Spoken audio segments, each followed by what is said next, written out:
All right, welcome back. I'm back. Markets look like they're back as well, which is good. Been away for the past couple of weeks, family wedding and stuff like that around Europe, and now I forgot how calorie dense European food is. So feeling very, very chunky. Still managed to fit into my hero shirt today, though, so all must be good. Yeah, everything seems good. Yesterday, the news of the case that XRP had been waiting for so they're nearly out of the woods. It's been an extremely long time. Like, look at that candle. It's quite funny because I've got a few friends that, you know, they always send me a text around this time of like, oh, I'm thinking about getting back in, and it's usually like, all right, so we're getting the normal people back into the markets. It's a good indicator, to be honest. But for me, like, if you look at this, what's that? 80% range, 85% drawdown, and then like a 70% candle on the day. Who knows if we get continuation? Like, look, everyone gives Ripple and XRP shit. But I think it was a good result for the full industry, if I'm honest, and everything seemed to rally off the back of it. The only issue I have with that is it just seems like with every action there will be a equal and opposite, or even something more drastic as a reaction from the other side of the fence, as in regulators and big Gary Gensler and all that. So I can imagine something's coming. They're probably going to pick something out of thin air, and if there was any time for like Binance and CZ, DOJ kind of stuff, so they don't like getting beat, these guys, obviously. So yeah, big one. It's kind of funny that like Ripple holders will just hold through all of this absolute nonsense, miss like one of the best bull markets of all time, and rejoice at a 70% day. Obviously, it's great news, but each to their own. But anyway, moving on. Solana looking good. Been so long since we broke out from this, and it just popped off that news last night. And it's one of those where I always say this, but like counter trading idiots on Twitter and things like that is usually a good trade. It's just kind of trying to time it correctly, because I've just complained about XRP holders and Solana's been kind of down only for an extremely long time, and it's like right in the depths. Starting to see that volume come in now. This was like the real key level, like 26 area. I think like when it hit the lows here, around about $10-12 of the last one, rode that up to 26. I had a couple of nibbles around here, did okay, and then I think it was like $17-18 mark on. I just picked some up on MUX, even though the fees aren't great. They're not the best, but ideally we need this Circles bridge to come online, so that you can just directly route some USDC over to Solana and not have to rely on like Wormhole. And I really don't think the Layer 0 solution will be around. I did hear rumors that it was nearly ready, and that was months ago, but I think there's a bit of internal politics going on there with Wormhole being a jump product, who are quite big advocates of the Solana ecosystem, and they're about to release Fire Dancer. So there's, and you could, it's a bit of a stretch in my opinion, but Wormhole, their Zero could be kind of seen as direct competitors. So I think there's a little bit of that going on. I don't see why it should be an issue, to be honest, but it is what it is. It's the same in any industry. It's kind of funny because it's supposed to be all about centralization and permissionless nature of stuff, but here we are. So yeah, I'm really happy about that clearing this level. Probably say this 44 next. I mean, I'd be very, very happy with that. Hopefully that could contribute to, kind of restoring the bags. I've got a wedding to pay for in October, and my fiance is really, really, really good at spending money, so that could be a good one. But yeah, it's like people being angry about a position is just as good as people being bullish about a position, I think, at times. And that kind of cope is really, really good fuel to a fire, I think. It's like any engagement is good engagement, and it's getting on people's radar. And we all know like some of the corp rallies are some of the strongest. I've said this a few times on these kind of recordings. It's if people have a visceral reaction or an extreme reaction in a positive light or a negative light, it usually doesn't matter what side of the fence that's on.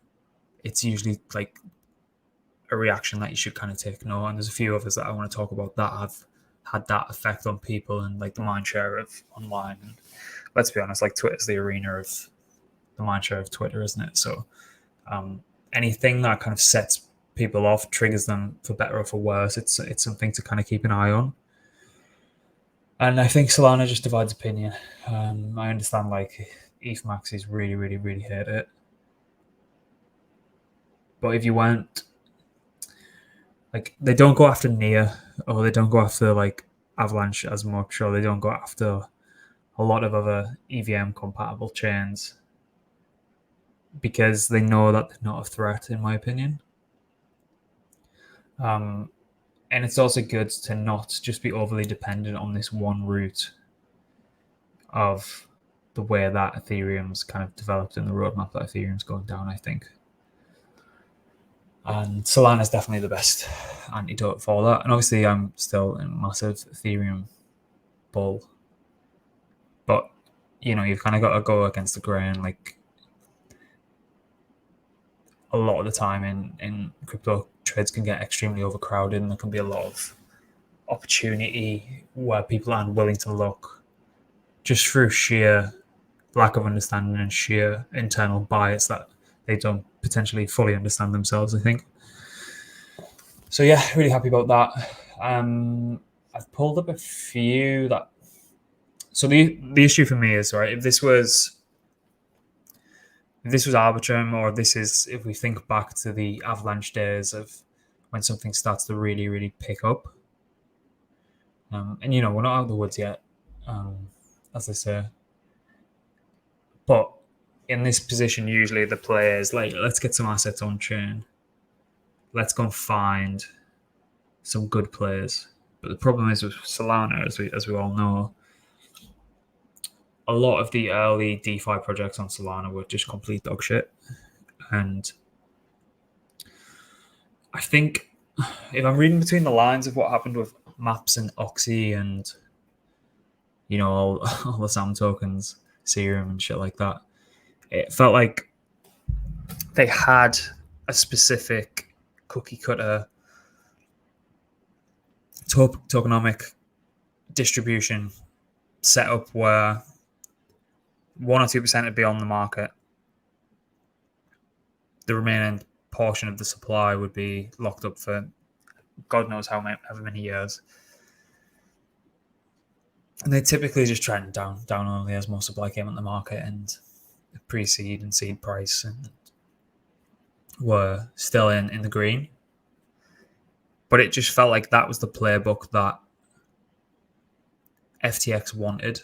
And the ones that did have that playbook and did have that structure always seem to get a listing, and they always seem to have the Alameda investment. So if you go back and look at all these tokens that had the extremely low float, long drawn out emissions, and they had large investments from Alameda, and they were usually listed on FTX. So it kind of felt like it was, if you build on Solana and you want to list in, I obviously don't know this, I'm just kind of speculating, but if you want to list in, this is the way it goes. Or more than likely it was developer shops or ideas come into the fore, and then Alameda was kind of bending it to their will.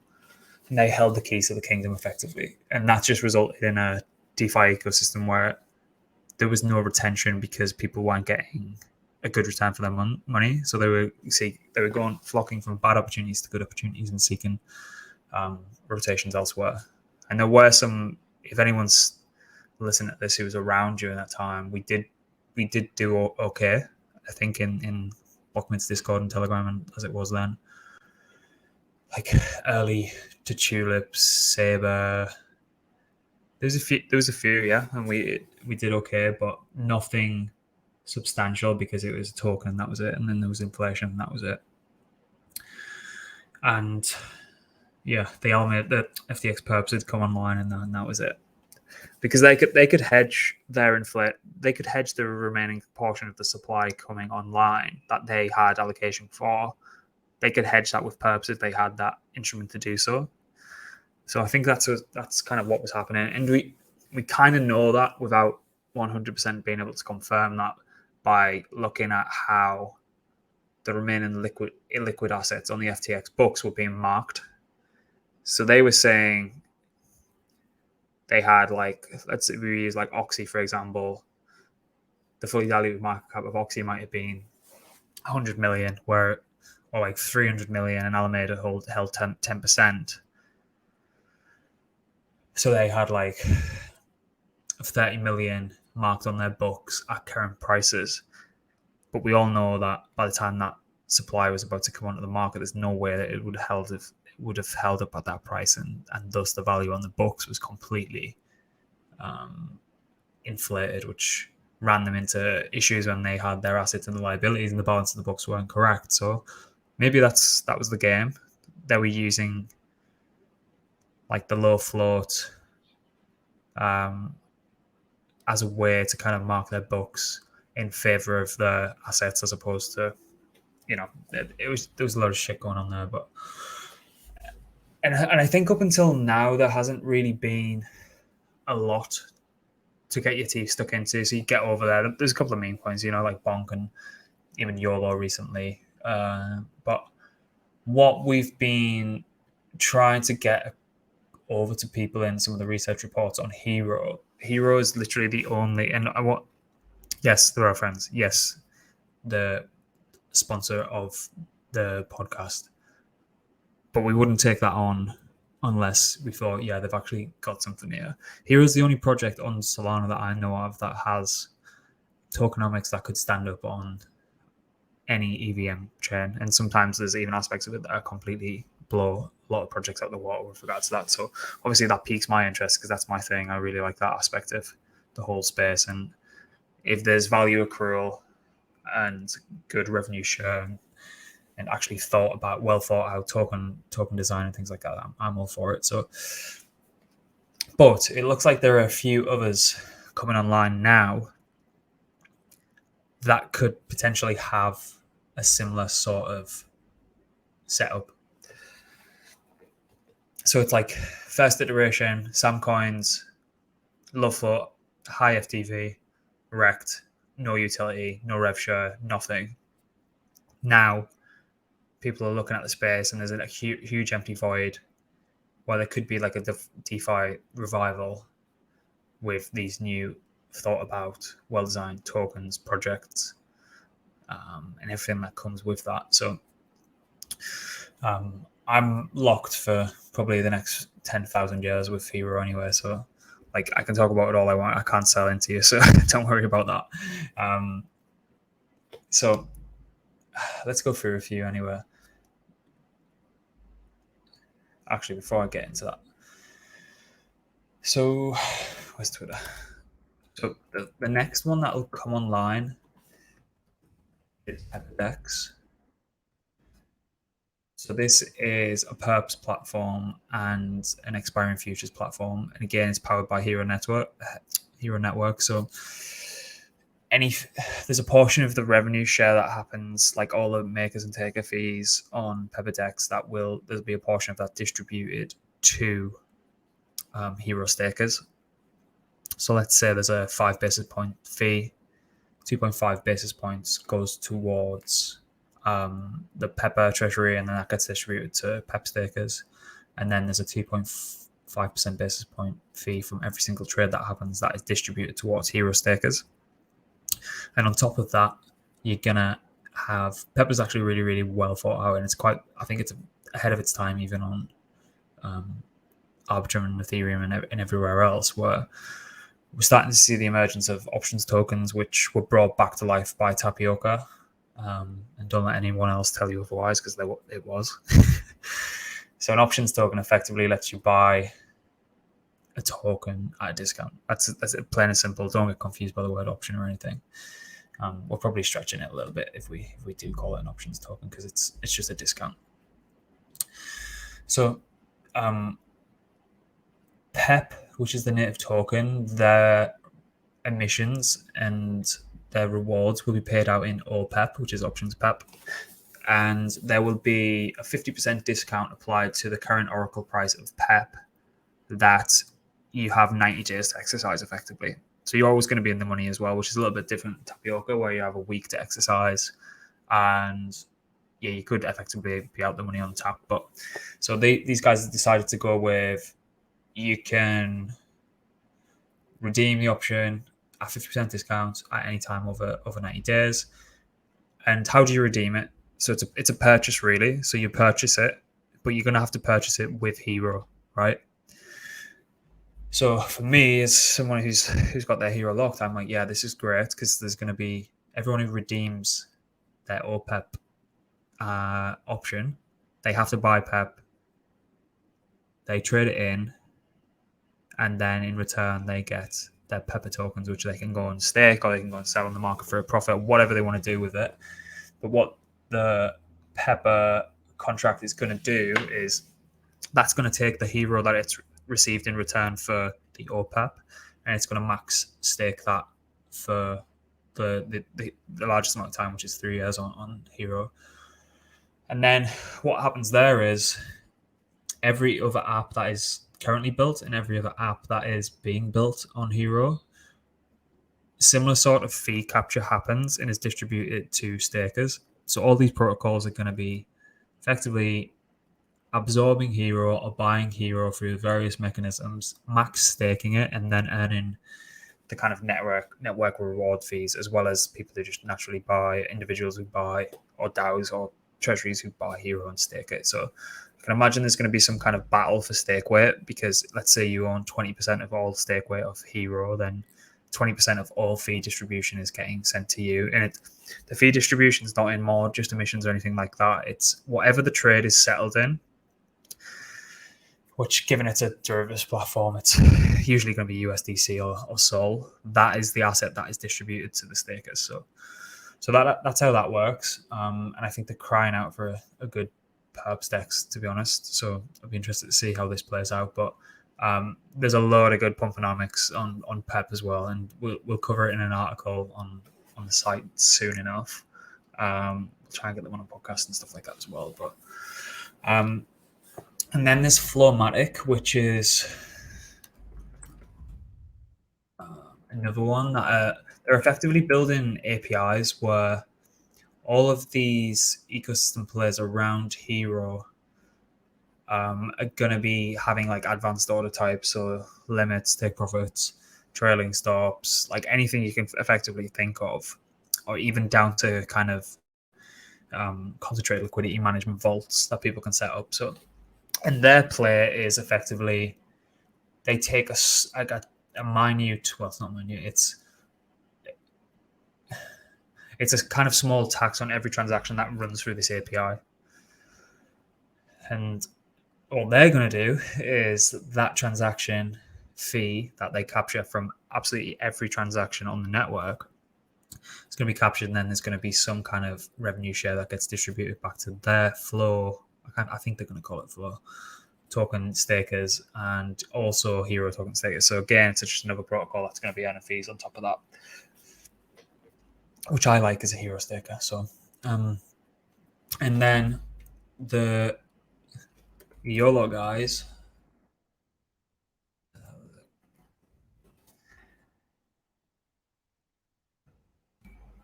So YOLO NOLO, which if anyone's in Discord, you can see it's similar to a Unibot, but in Discord. It's got parimutuels and it's got spot buys at the minute. So parimutuels bet on direction up or down on a variety of markets, and that's powered by the Hero Risk Engine. So again, more fees, more distribution. So you can kind of see where this goes. The more projects that build using the liquidity on Hero and the risk engines, Spandex and Dexterity, the more revenue capture and the more fee distribution towards Hero stakers. And a lot of these projects have their own token as well. So there's kind of good kind of flywheels that are happening all over the place. So, but what they have done is they're actually migrating their token, not the protocol, from Solana to Ethereum. And there's a few reasons for this. One, all the degenerates are on Ethereum. Two, they're implementing a buy and sell tax, a small one, similar to Unibot. And there'll be a portion of that distributed to stakers as well. So, and then three, there's actually two scams that have happened on Ethereum called YOLO. So they needed to change their ticker. And so the migration's happening now. I think it's YOLO, the number 4, NOLO.xyz. And if you're on Phantom, you already have an Ethereum address on Phantom. So you can kind of just connect your wallet, plug in your Ethereum address that is also coordinated to your Solana like UI on Phantom, and then really, really simple. And the earlier you do it, I think today, like 3 days ago, you got a 10% boost, and then it's worked its way down. So today, if you were to do it, it's a 7% boost. And then you've also got to think, if you are to do this and not to buy NOLO on Ethereum, you miss out on the buy tax as well. So you get the boost and you remove the tax, because as soon as you get distributed the tokens, there's no tax on that, obviously. So that's just three. There's gaming, there's gambling, there's betting, there's a shit ton of stuff happening that are all just powered by this Hero Risk Engine and depth of liquidity layer, Spandex and Dexterity, and every single fee there will be revenue share back to stakers. Like every single transaction, a portion of that will be distributed to stakers. So that's why I've been banging on about it for a while. And yes, I've been banging on about it when Solana's been in the depths of hell. So might look like an idiot for a while, but hopefully we see a bit of an uptick now. I think up 20% on the last. I don't get what's going on with the screener reporting on Solana, because it doesn't make any sense whatsoever. I don't know. It says that there's 14k liquidity. That's just not true, because I had a look earlier. Like a 10k buy would be like 5% slippage. So it is relatively low liquidity, but it's not 14k low. So I don't know what's getting reported there. But yeah, definitely more. And I know for a fine fact that's not right, because I know people who've bought a lot more than that today. So I don't know where it's pulling these figures from. And Jupiter is the best aggregator on Solana. So jup.ag is the best. I just don't use anywhere else for spot swaps apart from if I'm just being a complete degenerate in our Discord and using YOLO NOLO. So that's that. That's starting to pick up a little bit. It should continue to rally in my opinion, but we'll see. A few others. So MarginFi, this seems to be like a new kind of product that's coming at the fore. No token yet, I don't believe. I think they're doing like this XP points kind of thing. Yeah, so UXP, I can imagine that this will be like a layer above the airdrop. So you could, borrow and lend effectively on there. So, but UI is brilliant, really, really good. 15 million supplied, 3 million borrowed. Yeah, so we might be one to keep an eye on. I'll try and get a little bit more information on these, but I think this is a really, really good product. And this here, Jito SOL. So these guys are a liquid staking derivative of the Solana token, and what they're doing is it's not too far from what MEV ETH from what's that guys? What them guys called? Oh shit! What are they called? Effectively, it's capturing MEV across Solana, which is completely different to how you get in the Ethereum landscape. To be honest, there's a lot more that goes into it.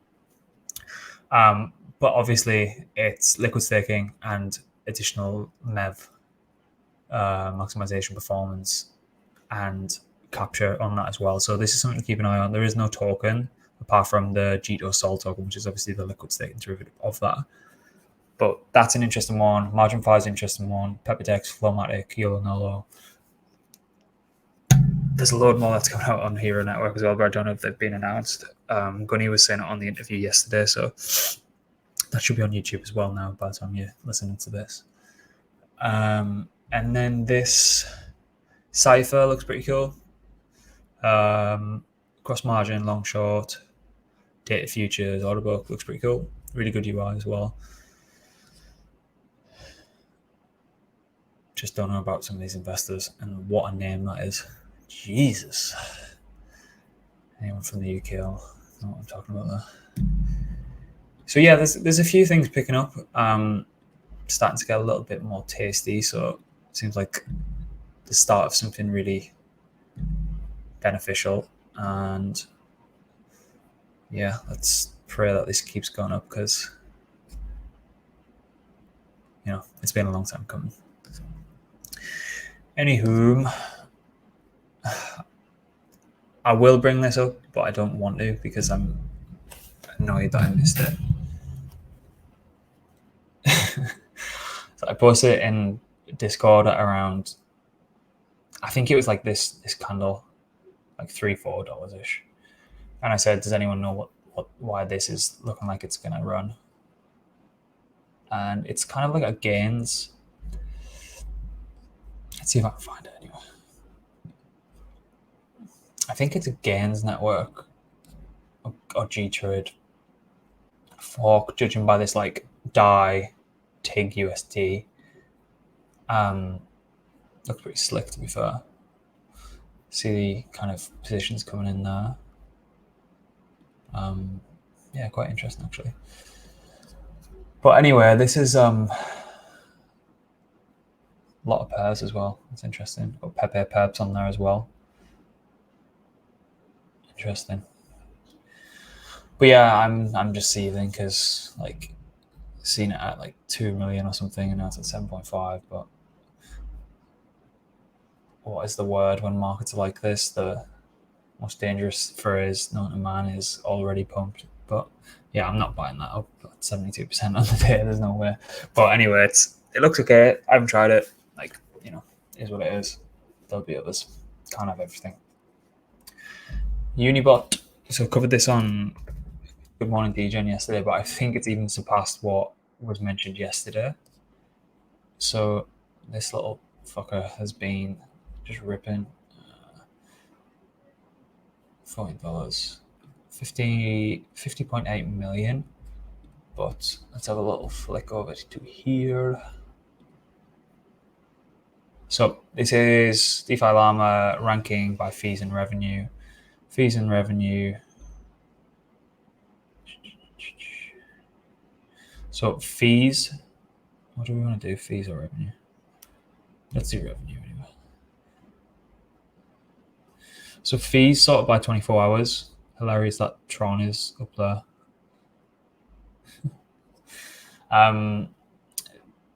Fees sorted by 24 hours. Level putting in some good revenue there. GMX up to, it's really, really good revenues that for 24 hours. But in at number 6, 178,000. And I definitely think a portion of this will be coming from that small buy and sell tax. But a few things to point out is it's flipped Lido and it's flipped Maestro, which was the OG. And if you look at some of the others, it's really funny that it's generating more profit than like some L2s. It's blown Solana out of the water. So everything I've just said about previous to this is just complete nonsense. But so really interesting. Would I buy it here? I don't know. But whoever sold that there and took slippage to 37 is probably seething right now. But yeah, anyway, that's an interesting one. It's one of those where it's a complete new meta, new product that gets born out of a bear market. And these things tend to do really, really well. And obviously there's a lot of derivatives of it. As I just said, like YOLO and NOLO are going to have, well, they've got options, like as pari-mutuels, like higher or lower kind of thing.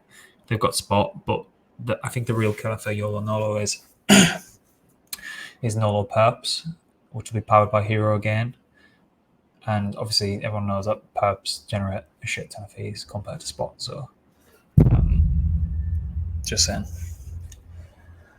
Like we were saying previously, similar to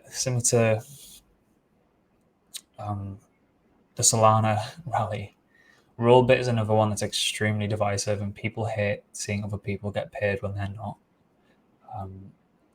There's very few people, unless you've got complete fuck you money, which, let's be honest, not a lot of us have.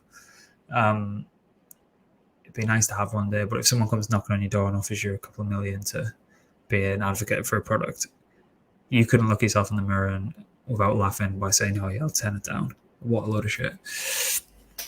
Of course you take it. People are just fuming that they haven't been asked. Take what you can get. You don't know how long you're going to be here. You don't know how long this thing's going to be around. Obviously, don't be a dick about it and don't be like buying absolute scams, but someone offers you a couple of million quid, I think you're going to be a complete idiot not to take it. And obviously that situation will depend on every person, but is what it is. I don't give a shit. What people do. Do what you want. You're an adult. But yeah, this is another one that's kind of a rally that's fueled by hate and gets a lot of eyes on, a lot of attention, and a lot of the shit that it gets online and in the community. It doesn't matter, for better or for worse. It's, they're printing some serious numbers, and I think they're about to release their daily fees. So I wouldn't be surprised if it's the most profitable project that's come onto the market in the last couple of months. I reckon it'd be over $1 million a day. And that doesn't even bring into account if we start talking about if there's any form of rev share distributed to token holders. Who knows?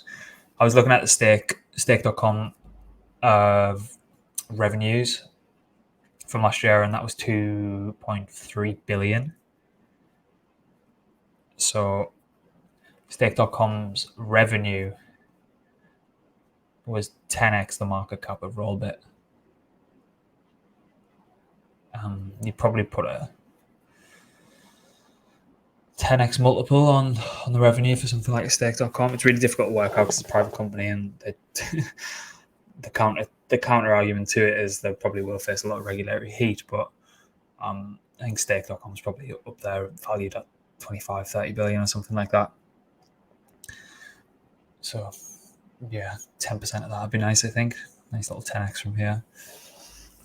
But it's, can you hold through that? And does the regulatory hammer come down? And I don't know. It is what it is. But this is a perfect example of a fresh chart on a new chain. Served it extremely well. So that's that one. DMT feels like a bit of a beta play to it. Moves basically look the same chart from around this point, to be honest. They fucked up their initial launch twice, but their product's really, really good. So the memes are excellent as well, which always helps. But yeah, I think this one's doing really well. I think the products that this one has are really, really good.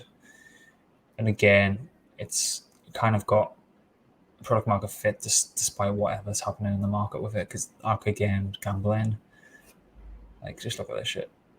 My Lady Tekken, Sakura Park Pinball, Streets of My Lady.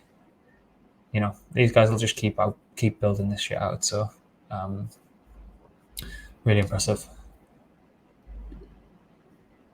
What's next? Yeah, let's do this one. So, Unsheath. Obviously, we know the exploit happened, which didn't necessarily affect any depositors. It was, from when I interviewed them the other week, it was someone had created a scraping bot for GitHub that was looking for private keys, and for some reason or other, I'm not that smart, like the private key for some portion of their tokens was kind of put in the commit for GitHub, which was just like, I don't know why that would even be a thing. But they know the person who's done it, which is really, really odd as well. But anyway, that's by the by. It seemed like around, it was this candle here that I was like, someone knows something. I think this was like a 4-hour candle that it was quite big. A lot of volume came in, and slippage on sushi swaps a fucking joke. I had some serious slippage buying this the other day. I know they've got their plans for their L2. I know that at around this level, people who wanted to sell will have sold. And 8 million just seems kind of ridiculous for what it is. So,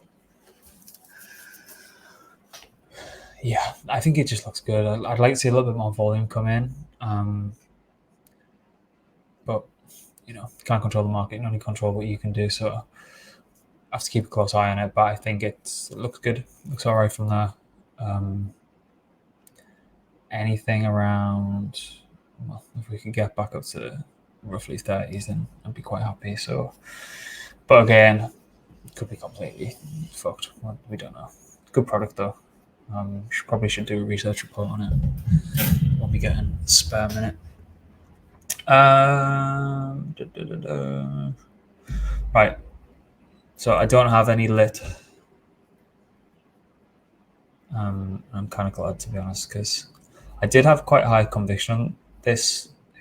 Like, it's what these lines were probably for. Me trying to create my own support by drawing thicker and thicker lines. So if their main product is Bunny, which is like gauges on top of Uni v3 vaults, which I think is a good idea. But after reading what's coming out with Uni v4, I think it's just going to be embedded into specific hooks anyway to allow protocols to do it. So I don't know if that makes it redundant. Or can they kind of get enough market share and market attraction before that comes live? Because I don't think it'll be for a while. That, you know, they have this kind of a little bit of stickiness and a little bit of traction, a little bit of protocol dependence on them to actually make it worth its while. But I also think they fucked up their options token and ran into it a little bit too quickly after looking at what Tapioca did. So, yeah, I kind of think my thesis on that has been completely invalidated because of Uni v4 and effectively having been able to create a hook that has an incentivized layer on top of it. So, we'll see. We'll see. Good team, but I think Uni v4 has just blown a lot of products out of the water, I think.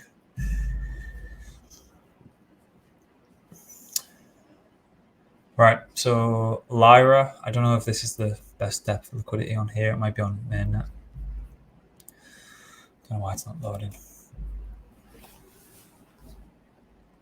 So Lyra currently options AMM on Optimism. There was some leaked documents about their roadmap, which I don't want to get into because I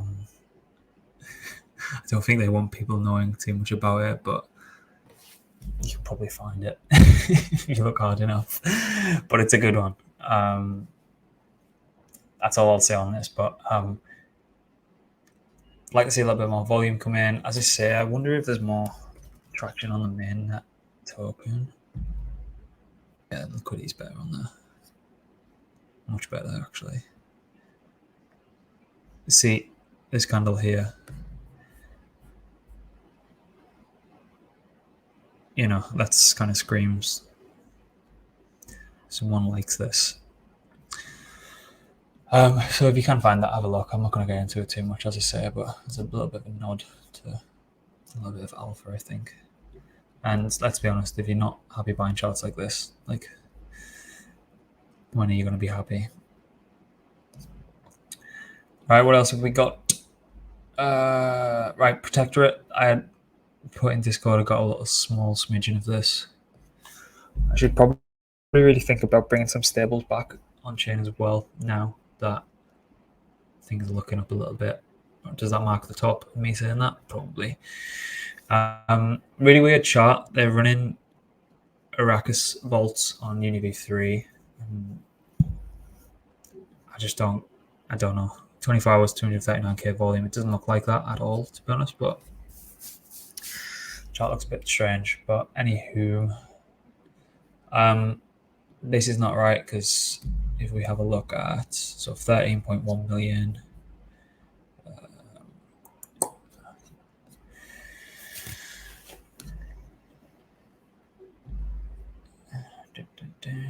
Yeah, so 85% in this contract here. Uniswap 1.6%. A couple of others here making it up. So there's probably like, dare I say, 90%. So it's probably 10% of that, like 1.3 million. And public sale was 10 cents. So as you can see here, you've kind of got this floor around 10 cents. No one wants to sell between that. You know, and if people did want to sell, they've probably capitulated already, to be honest. So keep an eye on it. As I say, like, NFTs of an NFT fi is not exactly the hottest narrative at the minute, but good buy volume compared to sell volume. So just have to keep an eye on it. It's anything below 10 should technically be a steal, to be honest, but is what it is. We'll see what happens. Equally could just cut it tomorrow. So I don't know if that's it. Marinade on Sol, probably one of the only other Dino coins over there that looks all right. Again, liquidity's dog shit. So yeah, I think that's it. Quest 3 starts Monday. There'll be a code word in each piece of content we put out next week. You have to assemble the sentence together. If you're in Discord, we'll give some hints to make it a little bit easier to kind of help people who've been supporting us from the early days around it. So, but we're not just giving them out this time because we've got too many people signed up. Way too many.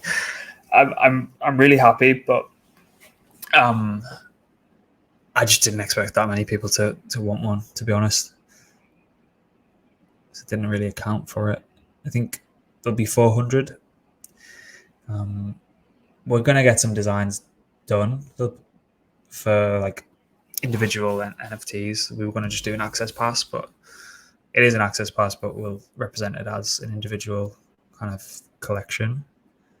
So God knows what they're going to come back looking like.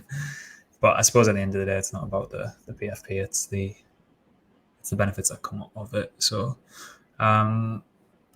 yeah, just give me a shout if you need anything. Thanks again, and trying to think. I know I'm forgetting something. If I'm forgetting something, I apologize. And all right, I'm just going to shut up now. Have a good weekend. See you next week.